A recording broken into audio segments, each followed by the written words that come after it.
Hi, beautiful people. Following on from yesterday's discussion about the mind body and the creation of disease and dis-ease and chronic symptoms in the body. So the mind-body connection and how it's so important to understand in the causality or even the root cause of this mind-body syndrome epidemic that we have in this on this planet. And conventional medicine doesn't like to talk about emotions, even though it's well documented and well researched.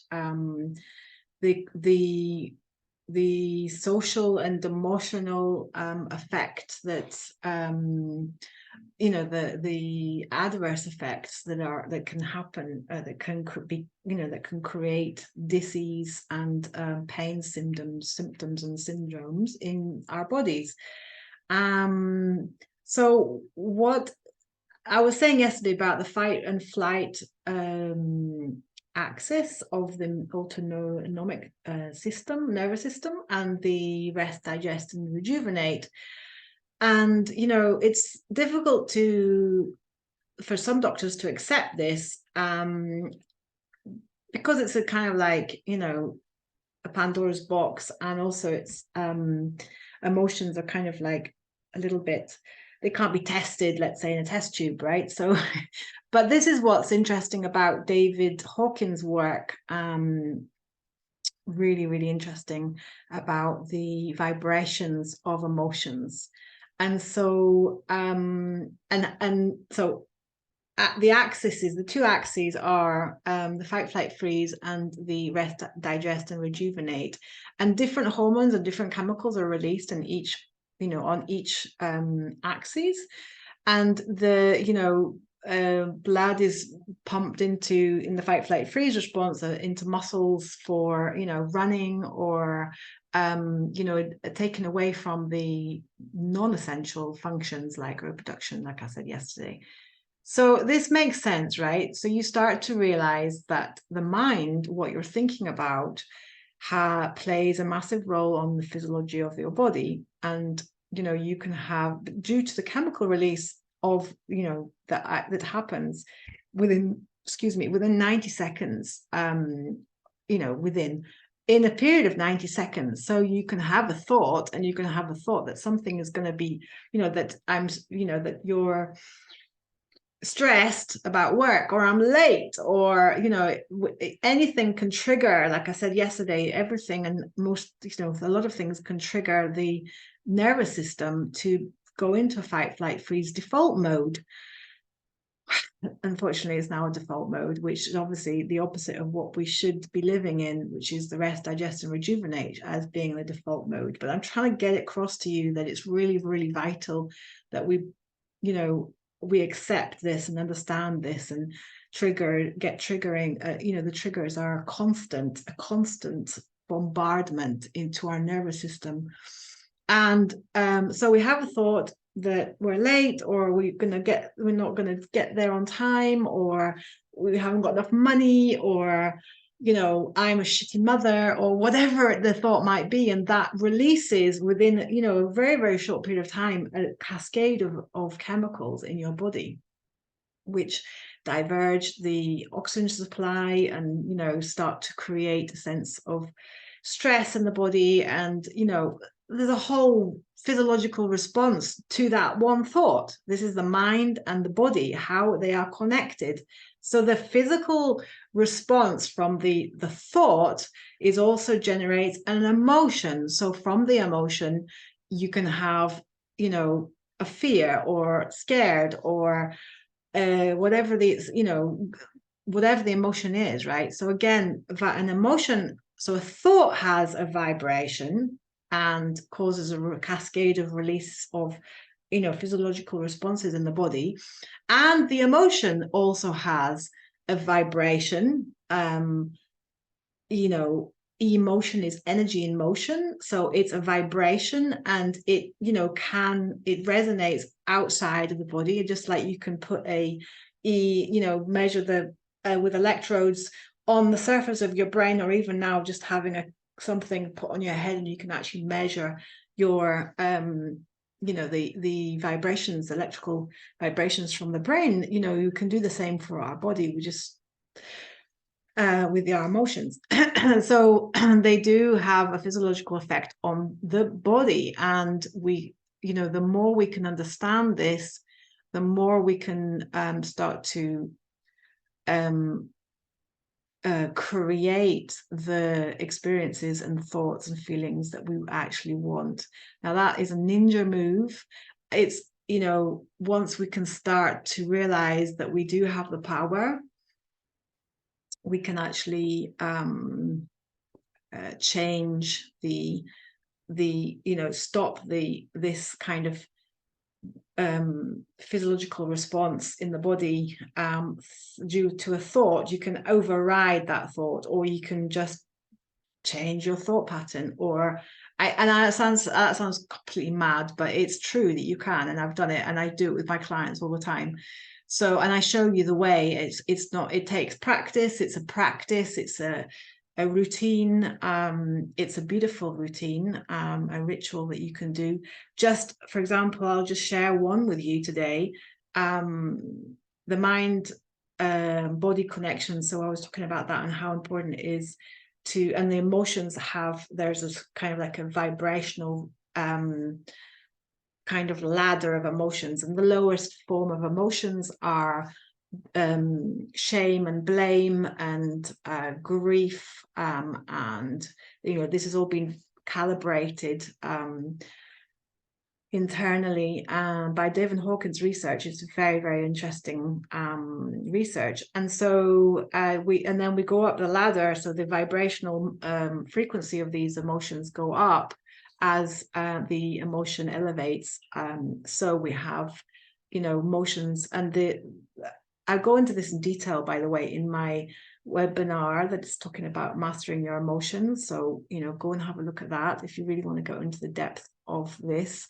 But you know, realizing that we can get to the level of acceptance is a very, very important shift, because the physiological emotions, the emotions that release, create a physiological response in the body, the lower grade emotions are, like I said, fear, shame, blame, all these things, which most of us are in quite a lot of the time, right, during our day, create this contraction feeling in our body. Okay, and it's a cascade of physiological responses due to cortisol and stress hormones and adrenaline and other sorts of things. So there's chronic effects, this chronic response you know, creates physiological changes in the body. it's like, okay, right, we can get that. Just as when you are shy, or when you're, you know, feel embarrassed, you blush. That's a physiological response from an emotion and, you know, a thought that you had, that I did something silly or stupid or whatever. I feel stupid. You know, now you have a physiological response to a thought. I mean, it happens all the time, right? So it's not something, you know, it's something we need to really pay attention to, basically. So coming up with being on the lower level of emotions, the vibrations create this kind of release of chemicals, and so therefore we're in that state, right? And it's also a negative spiral, so it actually takes us down further and further down, because it's a negative feedback loop, right? The more you have it, more emotions you have of those low vibrations, the more cortisol and adrenaline and, you know, various other hormones and chemicals that do various different things to our body. I'm not going to go into the details, but the point is, you can get to the level of acceptance. And when we can get to the level of acceptance, accepting the what isness, so the feeling of the pain, or the feeling of the tension in the body, or the feeling of the emotion, you can just be with that emotion and just hold it and just let it be.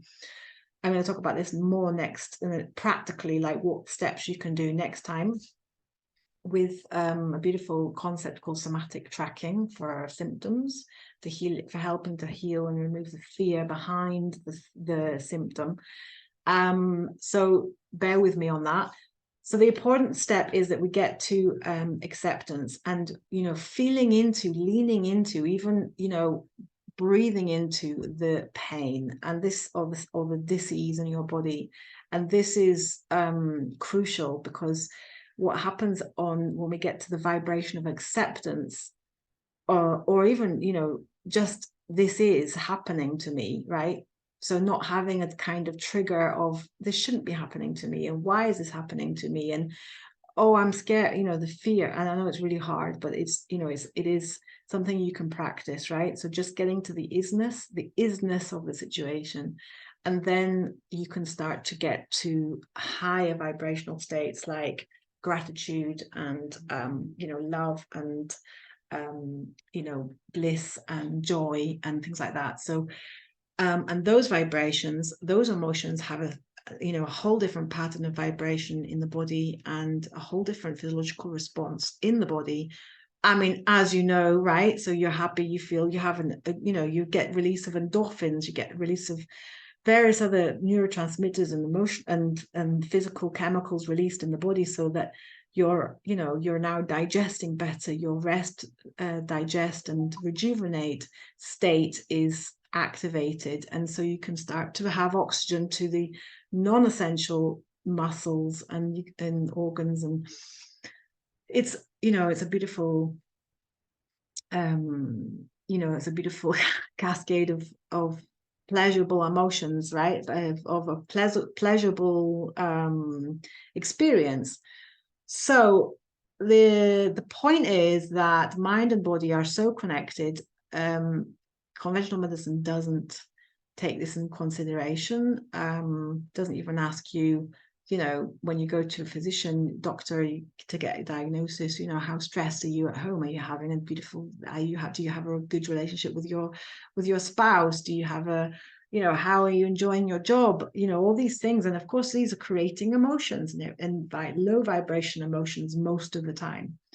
So that's just a quick introduction to the mind body, and I'll be going into this more and giving you more tools. Go and check out my webinar on mastering your emotions to to help overcome fear and pain. It changed my life when I was able to actually embrace my emotions and not feel scared while I had them. Then that created a sense of safety in my body. My internal state was, okay, I'm feeling angry, but it's okay. And I don't have to judge it and criticize it and blame it and shame it. And all those emotions that I was having for that anger, which was just actually a natural response to my situation. So, honoring that situation and honoring the feelings. I'm going to go into that in more as well in depth as the days go by, but I'm hoping that this will help. So people are, the first thing that they can do is get to a place of acceptance. And I know that doesn't sound very easy, but if we can just lean into the experience of the pain has to change. So what I mean by that is that the subject-object relationship is that you have to, when you observe something, the object changes. So when you observe the relationship, observe the pain and change the relationship with the pain or the symptom changes. So this is really, really, really important as well. And getting to this vibration of acceptance in your daily experience of your pain is vital as well. And like I said, I'm going to go into detail of the somatic tracking and how we can break the pain fear conditioning that's happened in your body as I go on in these videos. So have a beautiful day. Raise your vibration, take responsibility for starting to raise your vibration, do things that raise your vibration in the sense that you are happy, you're feeling happier and enjoy and get to this point, and if you need more help with that, please comment on video and, you know, reach out to me. So how do I get to acceptance? That's the, you know, that's the state that we want to get to with regards to our pain. And by doing that, we actually release and change the experience. Okay. I hope I've been clear enough, and I'm sorry for rushing. I've got to go and pick up my daughter before I'm off from play school. So have a beautiful day, and I'll see you in the next day, or yeah, probably the weekend. I'm not sure. I'm going to be able to I'll try and do a video with, even if my daughter's running around, but let's see how that goes. Lots of love to you all. It's not a you know, life sentence. Chronic pain is not a life sentence. It is, you do have the power to get out of it. So really, you know, take that on today. Lots of love.